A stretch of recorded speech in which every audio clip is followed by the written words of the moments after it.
Friends, कैसे हैं आप सब। आज हम ऑल टाइम फेवरेट दाल मखनी बनाएंगे, जैसी होटल में मिलती है ना, बिल्कुल उसी तरह से। इसको पकाना तो बहुत ही आसान है, पर इसकी प्रिपरेशन में ना कुछ खास बातों का ध्यान रखना पड़ता है, जो कि मैं आपको बताऊंगी। तो चलिए शुरू करें। और हाँ, अभी तक आपने मेरे चैनल को सब्सक्राइब ना किया हो तो सब्सक्राइब का बटन दबाना ना भूलें। दाल मखनी के लिए 1 कटोरी खड़ी उड़द की दाल लेनी है और इसे अच्छे से रगड़कर साफ़ करना है। कम से कम 3 से 4 बार साफ़ करने से इसका स्टार्च निकल जाता है। यह प्रोसेस ज़रूरी होता है। अब इसमें 2 बड़े चम्मच राजमा डालना है और इसे 8 से 9 घंटे के लिए भिगोकर रख देना है।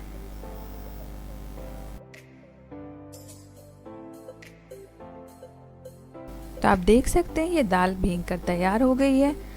अब इसे हम एक पॉट पर पकाएंगे।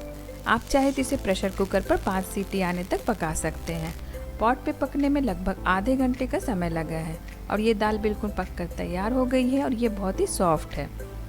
अब इसका पानी हम थोड़ा सा निकाल लेंगे, पूरा पानी नहीं निकालना है। इसका पानी निकालने से इसका एक स्ट्रॉन्ग फ्लेवर ख़त्म हो जाता है। अब हमने यहाँ पर 1 चम्मच बटर लिया है। इसमें 1 चम्मच जिंजर गार्लिक का पेस्ट डालेंगे और 2 चम्मच लाल काश्मीरी मिर्च डालेंगे। यह मिर्च से कलर अच्छा आता है और ये तीखा भी नहीं होता है। अब इसे चलाएंगे और थोड़ा सा पानी ऐड करेंगे, जिससे मसाला जलेगा नहीं।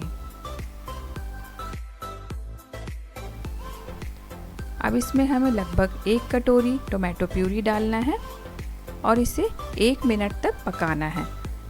इस रेसिपी में हमने प्याज का यूज़ नहीं किया है और इसे हम मीडियम हीट पर पका रहे हैं। अब हम दाल को इसमें ऐड कर देते हैं।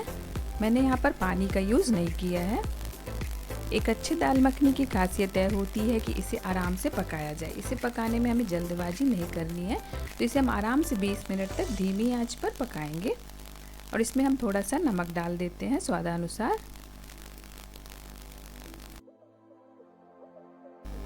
अब 20 मिनट हो चुके हैं, इसमें हम बटर डाल देते हैं।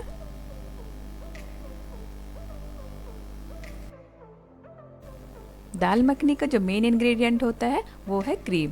तो यहाँ पर हम 2 चम्मच क्रीम डाल देते हैं और इसको मिलाकर गैस को बंद कर देंगे। अब हम दाल में तड़का लगाएंगे, इससे इसका फ्लेवर और ज़्यादा बढ़ जाता है। इसके लिए 1 चम्मच घी गरम करेंगे और इसमें चॉप्ड गार्लिक डालेंगे।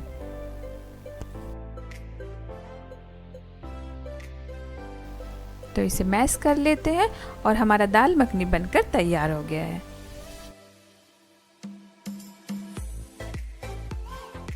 तो दाल मखनी हमारी सर्व के लिए तैयार है। अब इसमें हम थोड़ी सी क्रीम ऐड करेंगे। आई होप आपको मेरी रेसिपी पसंद आई होगी, तो प्लीज़ इसे ट्राई करिए और कमेंट करिए। और अगर आपने मेरे चैनल को सब्सक्राइब नहीं किया है तो प्लीज़ इसे सब्सक्राइब करिए।